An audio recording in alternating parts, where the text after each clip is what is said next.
Hey, ¿qué pasa, gente? Soy Mikaelis, ¿cómo estáis? Bienvenidos una vez más a mi canal y a un nuevo vídeo de historia.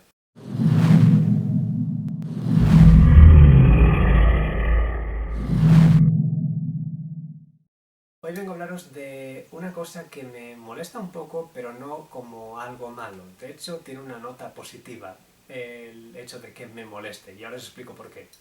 Cleopatra de Egipto, o Cleopatra VII, es la reina de este país que mejor reconocemos a día de hoy, y en parte es por el hecho de ser la última, antes de que Egipto cayese en manos de Roma.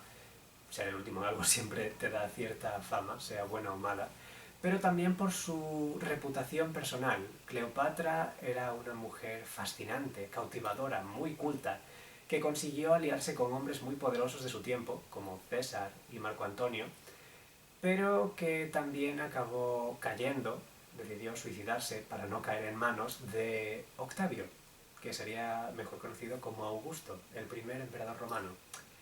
Todo esto hace que Cleopatra sea la protagonista de múltiples obras teatrales, por ejemplo, películas, alguna serie incluso, y documentales, y es ahí donde quiero llegar.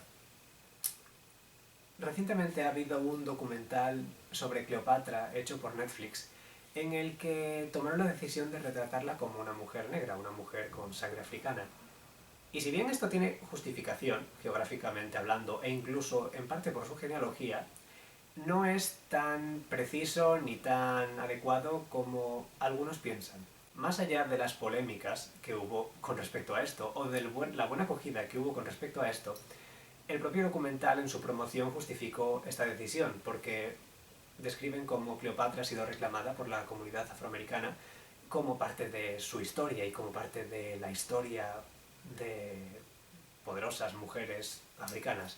Y esto, lo dicho, es cierto, pero un dato que no muchos tienen en cuenta porque, honestamente, no nos paramos mucho a pensar en los ancestros de Cleopatra, es que la dinastía a la que ella pertenecía, los Ptolomeos, no eran egipcios, ni siquiera eran africanos, venían de Macedonia, del norte de Grecia. Además, su familia practicaba incesto, muy a menudo, y las pocas veces que no lo practicaban, las esposas que les llegaban venían de familias muy similares en cuanto a procedencia geográfica. ¿Esto qué quiere decir? Que realmente no tuvieron ningún tipo de mestizaje. Como mucho existe una excepción de mezcla entre la familia de Cleopatra y los egipcios que gobernaban. Y es que su padre, llamado Ptolomeo, sorpresa, se decía que era bastardo y que su madre no pertenecía a la familia real. Por tanto, existe la posibilidad de que la abuela de Cleopatra fuese egipcia. Sin embargo, incluso si este fuese el caso, tenemos un pequeño detalle a tener en cuenta. Y es que en aquella época decir que tu abuela era egipcia no era lo mismo que decir que tu abuela fuese libia, o que tu abuela fuese nubia, o que tu abuela fuese etíope. Porque África, tanto ahora como en aquel entonces, es un continente mucho más diverso de lo que tendemos a pensar, y afirmar que todos sus habitantes tienen el mismo tono de piel es tirando a reduccionista. Pero, ¿por qué os decía antes que mi molestia tiene un tono positivo? Porque efectivamente hubo una reina que se enfrentó a los romanos, una reina valerosa, una reina icónica, una reina negra, que plantó cara al naciente imperio romano, y no solo les plantó cara y les paró los pies. Pero esta reina no es Cleopatra. Hoy vengo a hablaros de Amanirena, o Amanirenas. Yo voy a llamarla Amanirena porque me gusta más. ¿Quién es Amanirena? Os preguntaréis. Amanirena era una reina de los Kushitas. Kush, para quien no lo sepa, está aquí, lo vais a ver en el mapa, en la pantalla. Y, como podéis ver, está cerca de Egipto. Y fue una mujer que vivió en la misma época que Cleopatra aproximadamente, fue contemporánea de ella.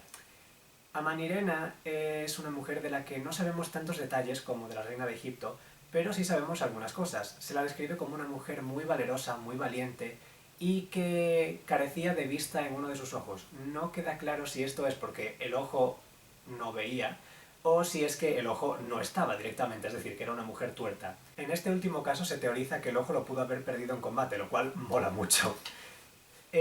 No sabemos demasiado sobre su familia, pero al suyo se asocian los nombres de Teritecas y de Aquinidad, que, según se teoriza, podrían ser su esposo, que murió antes que ella, y su hijo. Pero, lo dicho, no lo sabemos 100% seguro. No nos entretengamos. ¿Qué pasó con Amanirena y los romanos? Bueno, después de que Cleopatra muriese, los romanos no perdieron interés en Egipto ni en África. De hecho, siendo un imperio, comenzaron a expandirse un poquito y a curiosear qué había más allá de los límites actuales del imperio. Y como unos 5 años después de que muriese Cleopatra, los romanos empezaron a acercarse peligrosamente al territorio de Amanirena y a ella no le gustó nada, así que decidió plantarles cara. Aquí es cuando podría ponerme dramático y decir que Amanirena era una excelente estratega que, acompañada de su hijo, se enfrentó a los romanos y los destruyó completamente y les hizo huir con el rabo entre las piernas. Pero no sería adecuado del todo, ni demasiado preciso. Lo cierto es que aunque Amanirena tenía muchas tropas y tenía recursos para entrar en batalla, los romanos también, y contaban con buenos estrategas. En más de una ocasión los romanos se impusieron a los cusitas, los superaron de una u otra forma, pero esto no detuvo Manirenas. La combinación de fuerza bélica y diplomacia en los momentos adecuados logró que Roma y Cus acordasen una cierta paz que se mantuvo a lo largo del tiempo. Es decir, que aunque Cus acabó perdiendo importancia y no fue tan glorioso como pudo haber sido, lo hizo bajo sus propios términos y no por haber sido aniquilado por el Imperio Romano, lo cual está bastante bien. Amanirena vivió con esa victoria y cuando murió fue sucedida por 2 reinas consecutivas, lo cual es bastante sorprendente.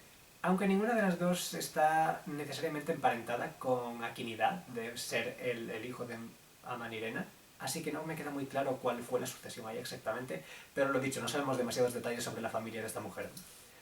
La cuestión es que Amanirena plantó cara a Roma, vivió para contarlo y vivió para jactarse de ello.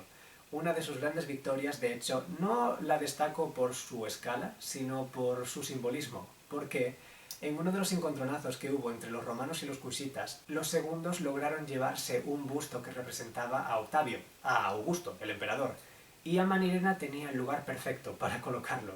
Decidió enterrar el busto bajo los escalones de un templo en Meroe, la capital, de modo que quien entrase en el templo o saliese de él tenía que pisotear la cabeza del emperador de Roma, lo cual es maravilloso, es súper gracioso y además es en cierto modo una forma de lanzar un mensaje de humildad al emperador. No sé, me hace mucha gracia y me parece que fue un gesto muy impresionante a su manera. Además, aunque no estoy seguro ni puedo garantizar que Amanirena conociese a Cleopatra personalmente, me hace ilusión pensar que Amanirena era consciente de que Augusto había hecho caer a una reina de Egipto y Amanirena, en cierto modo, quería recordarle: «Hey, no vas a repetir la hazaña 2 veces». Así que le paró los pies a su manera y logró darle una lección de humildad al emperador. Y esa es la historia de la reina de los cusitas. No es tan conocida como debería y me da muchísima rabia, porque a menudo los documentales y películas y series de temática histórica, cuando están intentando representar aspectos de la historia de más gente que no sea la gente blanca, tienen muchísimas oportunidades, muchísimas. No os imagináis de la cantidad de personajes históricos relevantes que hay fuera de Europa. Y sin embargo, insisten en decir: vamos a contar la historia de los Tudor por 18ª vez, pero en lugar de los Tudor vamos a usar cyborgs. ¿Sabéis a lo que me refiero, no? En lugar de contar por 18ª vez una historia que ya conocemos, ¿por qué no buscar más allá? ¿Por qué no iros a África, a Asia, a Latinoamérica y buscar figuras históricas que existieron, de las que tenemos documentos con los que trabajar y que tienen historias honestamente fascinantes? O sea, yo querría ver un documental o una serie o una película sobre Amanirena muchísimo más que ver la 18ª versión de la historia de Cleopatra. Y ahora entendéis por qué, ¿verdad? Esta mujer fue una badass y quiero saber más de ella. Y estoy bastante seguro de que habrá historiadores que tienen más información de la que he encontrado yo sobre ella, así que si conocéis más datos sobre esta mujer, por favor, dejadlos en los comentarios porque quiero aprender más. En cualquier caso, hasta aquí el vídeo. Espero que os haya gustado, que le deis like, que os suscribáis, todo ese rollo, y nos vemos en el próximo. ¡Chao!